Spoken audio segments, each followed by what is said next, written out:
विधानसभा में विधायक बारा डॉक्टर वाचस्पति ने उठाए पानी, पुल और रोजगार सहित कई मुद्दे। बजट सत्र में क्षेत्र की समस्याओं पर जोरदार पैरवी, विकास के लिए ठोस प्रावधान की मांग। शंकरगढ़ बारा प्रयागराज उत्तर प्रदेश विधानसभा के बजट सत्र 2026-27 में बारा विधानसभा क्षेत्र की समस्या जोरदार ढंग से उठाई गई।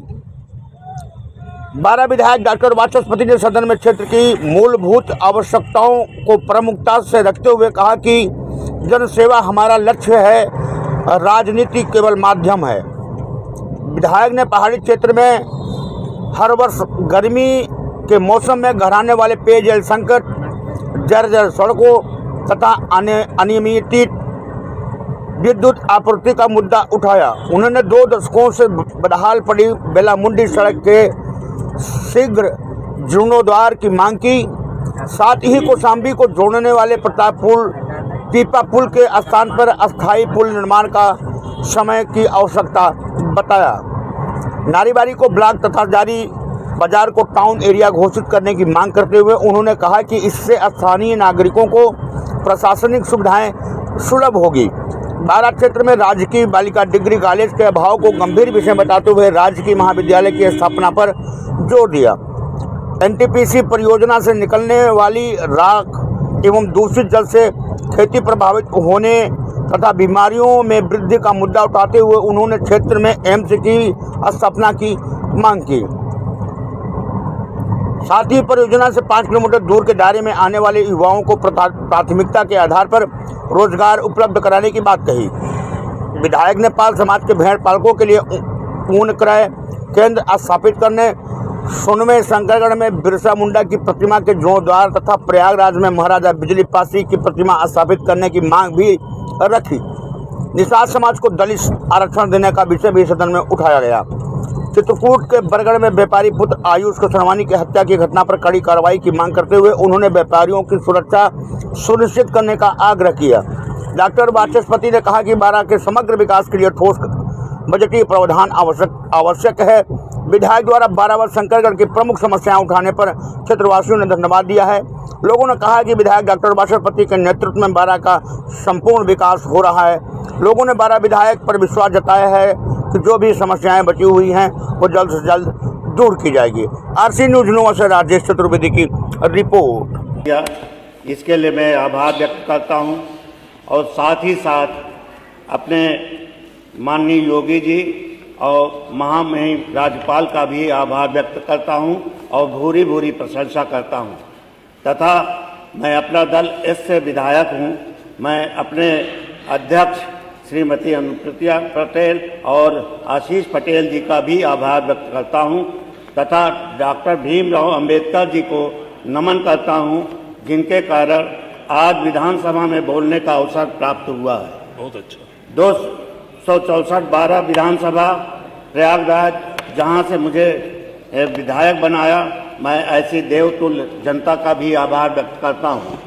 मैं सबसे पहले धन्यवाद देना चाहता हूं इस महाकुंभ में प्रयागराज में माननीय योगी जी द्वारा जो रानीगंज का पुल और जसरा का पुल था उसे बना करके लोगों की सुविधा के लिए खोल दिया गया है। इसके लिए विशेष रूप से मैं बारा की जनता की ओर से और प्रयागराज की ओर से उन्हें बहुत बहुत धन्यवाद देता हूँ। मैं एक अपने क्षेत्र की बात बताऊं कि अधिष्ठाता महोदय, मेरा विधानसभा जो है 80% पहाड़ों से घिरा है, जिसके कारण गर्मी में पानी का संकट रहता है।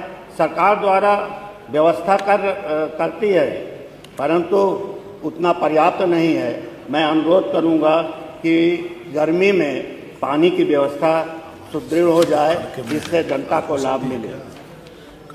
इसी प्रकार हमारे क्षेत्र में प्रतापपुर कौशाम्बी को जाने का मार्ग है, जो पीपा का पुल है, जो बारिश में हटा लिया जाता है और आवागमन अवरुद्ध हो जाता है, तो बहुत परेशानी होती है। इसे स्थायी पुल बनाने के लिए मैंने पिछले बार भी कहा था, लेकिन अभी तक कोई ऐसा कार्य नहीं हो सका। हो सके तो उस पर भी अस्थाई पुल बनाने का काम कर रहे हैं। मेरे क्षेत्र में नारीबारी क्षेत्र में कई वर्षों से ब्लॉक बनाने का प्रस्ताव है। पिछले वर्ष भी ये विधानसभा में मैंने प्रस्ताव के लिए उठाया था, लेकिन अभी तक उसमें सर्वे नहीं हुआ, ना तो अभी कोई कार्य हुआ है। उसे मैं चाहता हूँ सरकार द्वारा उसे ब्लॉक बना दिया जाए। जारी बाजार भी जनसंख्या के आधार पर घनत्व तो बहुत है। जारी को भी टाउन एरिया बनाने का मैं प्रस्ताव रखता हूँ। मेरे क्षेत्र में 12 क्षेत्र में एनटीपीसी है और एनटीपीसी की राख और पानी ये दोनों घातक हैं जो क्षेत्र में कैंसर फैला रहे हैं, जिसके कारण मुख्यमंत्री जी के कोष से लगभग 8 करोड़ रुपया हम लोगों के पहल से कैंसर पीड़ित को दिया गया है, लेकिन ये कोई इसका सार्थक उपाय नहीं है।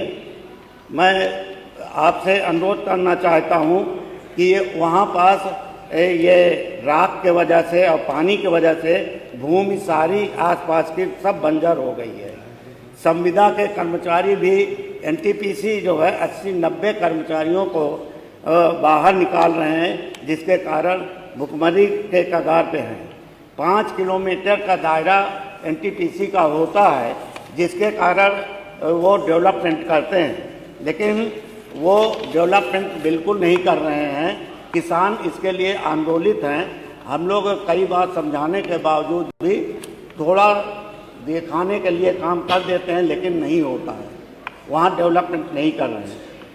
हमारे क्षेत्र में पाल समाज की भी आबादी बहुत है, भेड़ पालन करते हैं।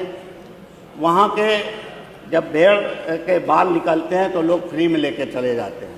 मैं अनुरोध करूँगा कि एक क्रय केंद्र की व्यवस्था अगर हो जाए तो वहाँ के पाल समाज को बहुत लाभ हो जाएगा, और जो फ्री में लोग ले जाते हैं वो फ्री में ना ले जा करके उनको कुछ न कुछ लाभ मिल जाएगा।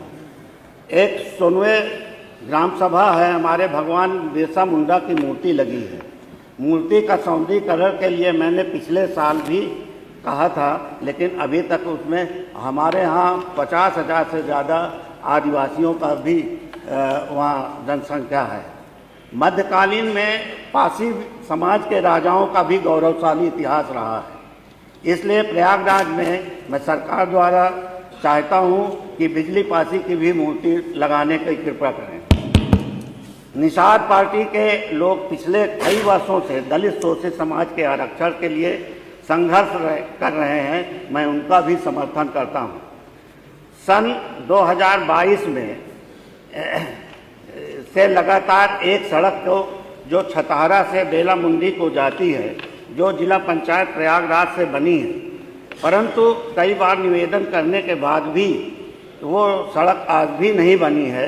अन्य विभाग भी नहीं बना पा रहा है। 25 वर्षों से गड्ढे युक्त है। मैं चाहता हूं कि उसे बना दिया जाए, जिससे दसरा बाजार के व्यापारियों का जो कारोबार है ठप है वो पुनः चालू हो जाए। समाप्त करें माननीय। हमारे 12 क्षेत्र से लगा हुआ बड़गढ़ है, जो चित्रकूट जिले में आता है। वहाँ 13 वर्षीय आयुष पुत्र अशोक केसरवानी की निर्मम हत्या कर दी गई है। आए दिन व्यापारी घटना प्रदर्शन कर रहे हैं। आक्रोश केसरवानी समाज में है। न्याय दिलाने की कष्ट करें। ये लोग माननीय मुख्यमंत्री जी से भी मिले हुए हैं। मैं और अंतिम बात मैं कह करके अपना समाप्त करता हूँ।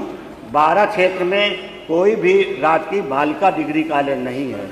अगर हो सके सरकार से और माननीय योगी जी से मैं अनुरोध करूँगा कि एक राजकीय डिग्री कॉलेज का निर्माण हो जाए, जिससे कि वहाँ के छात्राओं को लाभ मिले। मैं आप सबको बहुत बहुत धन्यवाद देते हूँ और महामहिम राज्यपाल के अभिभाषण का धन्यवाद प्रस्ताव का समर्थन करते हुए अपनी बात समाप्त करता हूँ। जय हिंद, जय भारत, धन्यवाद। माननीय श्री सुरेंद्र चौरसिया जी।